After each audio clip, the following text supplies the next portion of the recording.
Yeah, but Camp House was a fun place where, because we didn't know where we were going. We were just having fun there and laughing at each other. We would look, all wrinkled clothes, and we'd put on all our regular civilian clothes, and somebody from home would pick them up. So the boys from Camp Anz at the time, were they local from Riverside? Yeah, or yeah. from all over the country? No, just from Riverside. Yes, I remember both from Riverside, all from Riverside, from this area around Riverside. Okay. Yeah, I remember there was two of those guys, a friend of mine that we went to school with, together there, and other guys from West Riverside that we met, that we knew, people that we knew. And that's the way it was with all the kids around the different schools. They all met each other there. Were there Latinos, whites, blacks? Were there just all races there? No, just there were no blacks, just white and Latinos. Yeah. And there was no black people. And they were all just from the local area? Or Yeah, they're all from the local area, none from the outside. I guess that later on they started making it bigger, and they were getting some people from all over.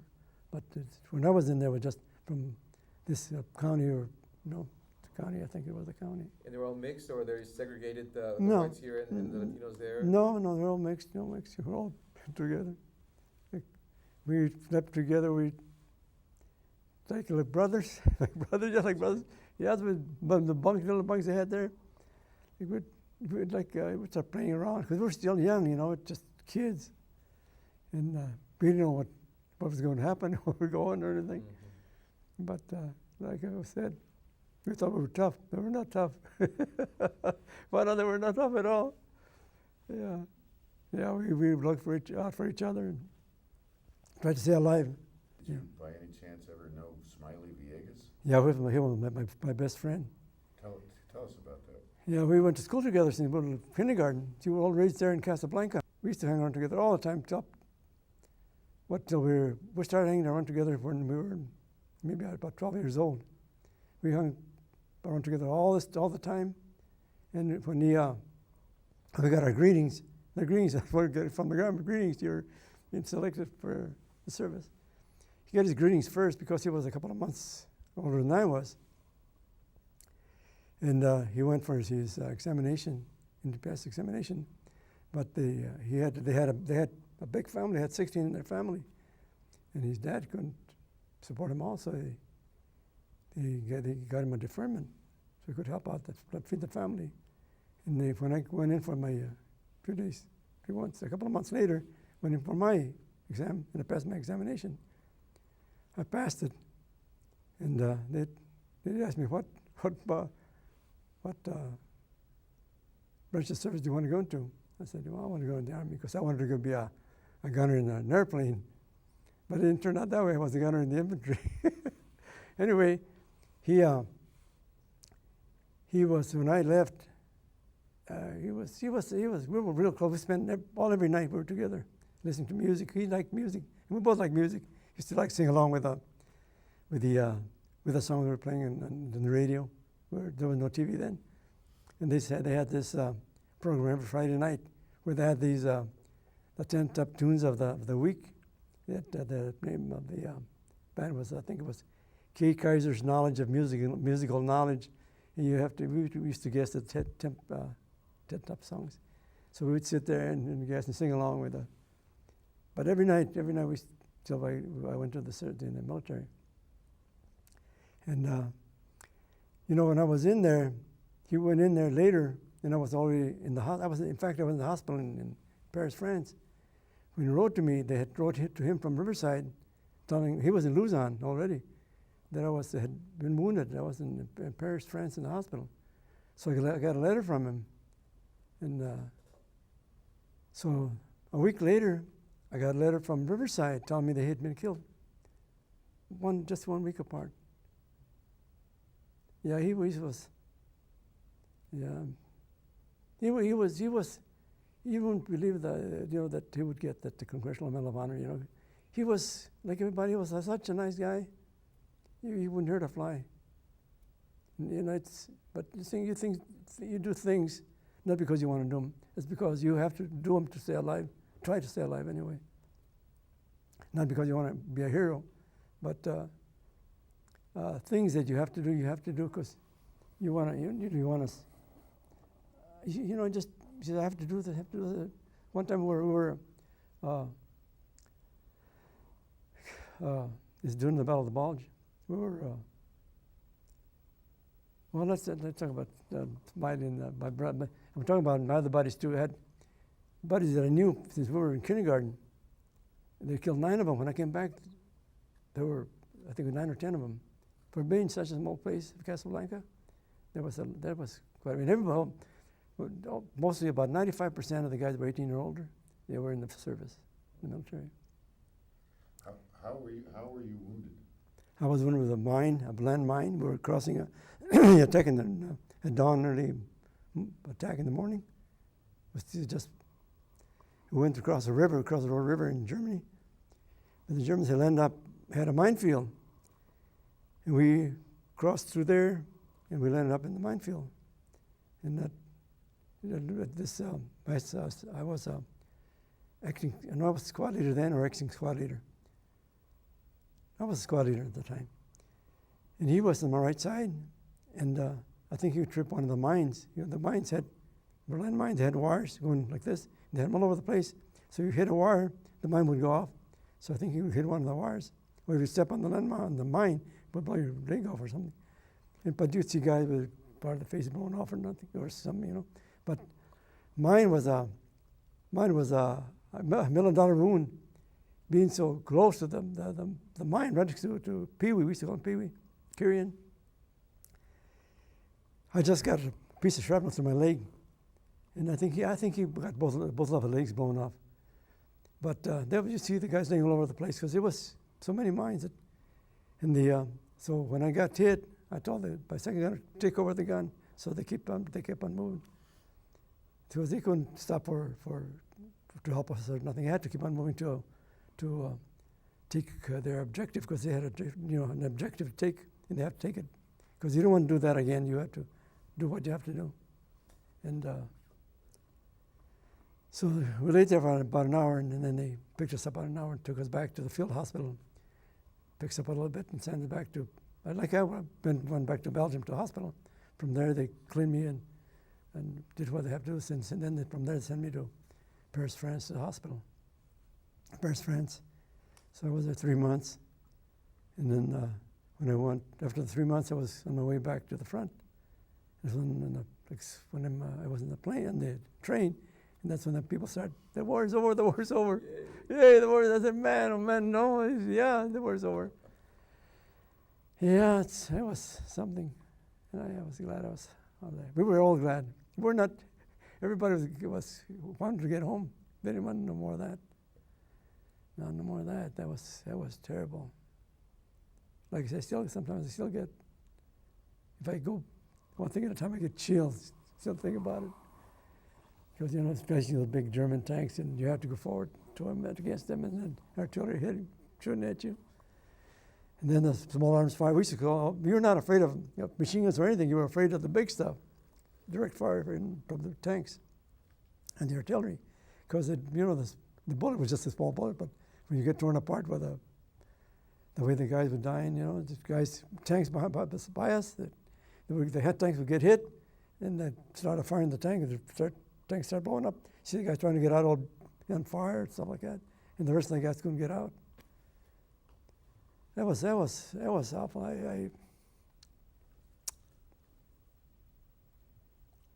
What happened to Pee Wee? Pee Wee, he was from Ohio. I never heard from him again. Pee Wee was my section leader. He was in charge of 2 squads. He was in charge of. I had the first squad. And he had both squads, first and second squad. He was a little guy, but he was no expression, no nothing. But you could tell in his face when people are scared, you can tell on their faces. But you want to show it, but you could tell on their faces. But he would never show it. People would never show it. But you could tell. When I got to know him real well, I could tell. We were just waiting. See, there was 3 of us. There was Pee Wee, Kyrian, Angel Garcia from San Francisco, and myself. They were the only ones left there waiting to get hit or killed or something. And when Pee Wee and I got hit, but like I said, they kept going forward, and Pee Wee and I stayed there with the rest of the guys that were wounded or killed. When they got their next objective, I think Garcia, they sent Garcia home, because he was the only one. If he would have gone crazy, he told me, he said, "Oh, I would have gone crazy because you guys were gone." And because we were together for a long time. The others were just new replacements, new guys that we were getting every month or every 2 weeks or something like that. And then they would get killed and or hurt. Some guys would just last a couple of days, and they would get killed. And some guys would last 2 or 3 months, 2 months, 1 week, and we were still there. And For coming back to the United States after you were in Paris? yeah, What was Yeah. that like? Yeah, we went to, he got bounced back and forth, and he was gonna go to Japan. yeah. Well, we went to Paris. We went from France. Came to the States. And we had a big thing going on in New York when we were Welcome. waiting for a welcoming party. Big. Oh, the people were going crazy. All the So ships you were out did there like- and waiting for us. And yeah, I had a lot of fun. I just like a few days in Fort Maryland, and then they shipped us back to Fort MacArthur to get ready for a 30-day furlough and then go to Japan. But the war was over in Japan before, and I was glad. I didn't want to go through the same thing again. What did you do with your life after the war? After the war, I got married. I think it was, I got discharged in October '45, and I got married in about a year and a half later. Got married. We were the same girl that I knew. We're like in Casablanca. Everybody went to the same school together. We all knew each other, and we would play together, playing marbles together with the kids, the guys. We grew up. Like I said, we all left for the service and came back. The guys came back and married girls, and the same girls, and the girls that we went to school with, and we knew our lives. Our families knew each other, and like it was such a small place that everybody knew everybody else there.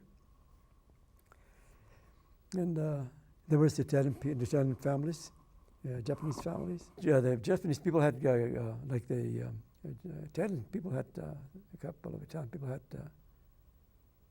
markets, and Japanese people had grocery stores. And when they left, we were all friends. People, the parents, and were friends. So when they left, the people there in Casablanca took over their businesses.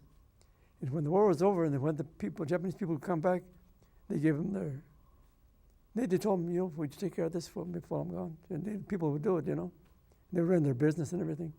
So when they came back, they gave them back their businesses. Then when the kids started growing up, they all got married, and like us, we went to different places. And then the old people start, dying and moving someplace, moving the kids someplace else. But I stayed there. I was still there. Still there. I was born and raised in that area. I'm still there. Yeah. Well, I'm not right in that area. I'm about 2 miles away now. Yeah. But I'm still around where the orange grows. Yeah. Yeah. When I came back from the service, I went back to work. There was no work, so I went back to picking oranges. I was picking oranges when I left, and back to picking oranges. And then I got I went to work for the government.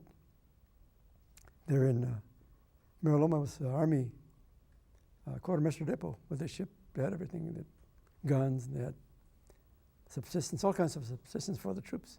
And in the Pacific, like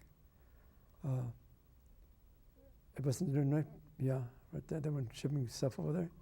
Then the Korean War started, and then we stayed there. I stayed there for 16 years. Then they closed that place up.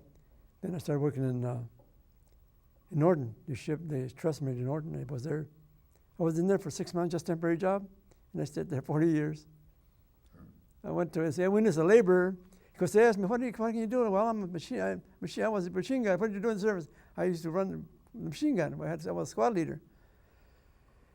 After somebody gets killed or hurt, you go on up because everybody's trained to to operate different things, you know, everything. So I get killed, another guy would take over and so on. So I was squad leader at the time. I said, well, I was a machine gun squad leader. He says, so I couldn't find a job as a machinist. So I got a job over there in Mariloma as a laborer. So I started as laborer. Then they needed a carpenter's help, so I was a carpenter. Then when I was 4 years a carpenter's helper, so I became a full-fledged carpenter. And then I was a cabinet maker. And then you name it, I was blacksmith and everything. I learned everything there. Because I was over, like I said, I was over 16 years here and again right here in Mariloma in 25 years. 20 years over, yeah, but 20. You've done just about every base in the Inland Empire. Yeah, I was in Northern for a long time, and that's where I worked for the civil engineers for a long time. Yeah, and it's Amazing story. Great story. yeah, it's. We're gonna have to Thank you so much.